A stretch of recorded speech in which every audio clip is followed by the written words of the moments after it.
The Class 730 Aventra electric multiple units were ordered in 2017, when a consortium made up of Abellio, East Japan Railway and Mitsui won the bid to operate the West Midlands franchise. Initially 81 electric multiple units were ordered, split between 36 3-car and 45 5-car units. However, the order was modified in 2022 to 48 3-car and 36 5-car sets. The order for the trains was funded by Corelink Rail, which was established specifically to fund the new trains, as well as the Class 196 diesel multiple units, which are being leased to West Midlands Trains. West Midlands Trains is the operating company, which is split between two different trading names, with West Midlands Railway providing local services in the West Midlands, and London North Western Railway operating regional and long distance routes between Liverpool, Crewe, the West Midlands and London. The 3-car Class 730s will replace Class 323s and Class 350s on West Midlands Railway, cross-city line and local routes, whilst the 5-car Class 730-2s will be used on London North Western Railway's regional and intercity services. As the 3-car sets will work on local routes, they have a top speed of 90 mph, whilst the 5-car units will have a top speed of 110 mph to match the Class 350s, which operate on regional and long distance routes. The new units will replace some of L&R's existing fleet of Class 350s, however London North Western Railway will retain a number of the Desiro units.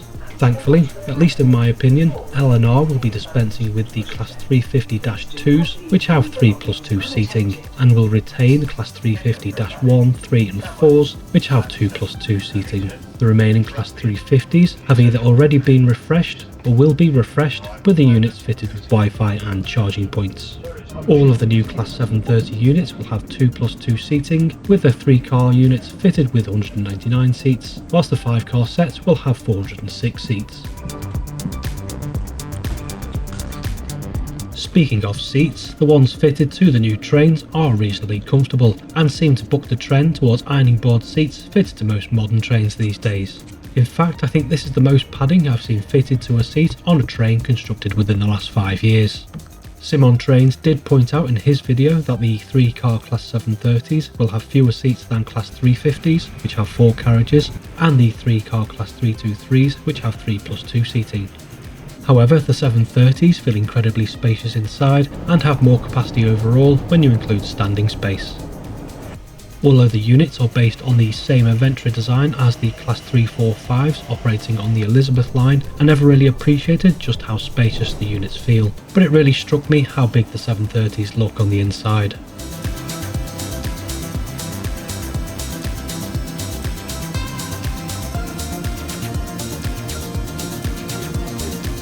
As well as sharing the same platform as the Class 345 units, the Aventra platform is also used for London Overground Class 710s, whilst the 720s operate on Great Anglia and C2C routes. The much delayed Class 701s ordered for South West trains are also based on the Aventra platform.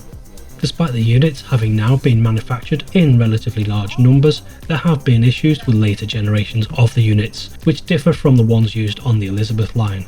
I believe the cabs were redesigned for later units, which has caused issues, and there have been numerous reports of software problems which has hampered delivery of Aventra-based trains. The Class 730s were supposed to enter service from 2020, however the first unit was only unveiled in September 2020, and the first one did not enter service until November 2023, working between Milton Keynes and London Euston.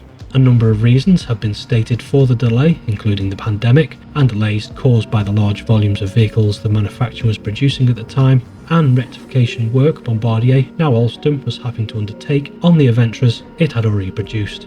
But now the units are slowly but surely beginning to enter service, and I must say that my initial impression is they're great units and passengers will feel the benefit.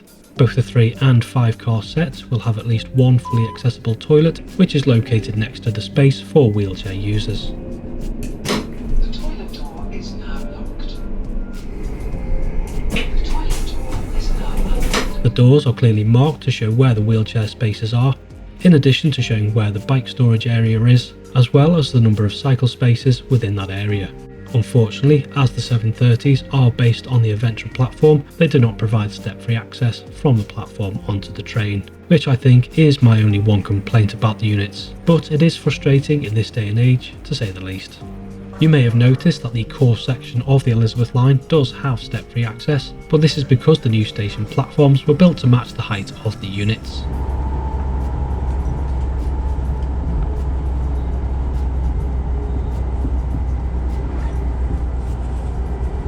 Despite my frustration at the lack of step-free access, I do think they're great trains. The unit I rode on was quiet and seemed to ride well on my journey from Wolverhampton to Birmingham New Street, but it remains to be seen if the 5-car sets will be just as quiet and comfortable as the Class 350s travelling at 176 km an hour on the West Coast Main Line. But my initial impression is they're nice units and will certainly be a step up from the ever popular Class 323s. Just before I sign off, I'd like to thank Jen on the Move and Sim on Trains for the video clips. Links to their channels can be found in the description below. And I'd like to thank my Patreon and YouTube members for their support, which helps to make videos like this possible. If you'd like to consider supporting the channel, there'll be links in the description below.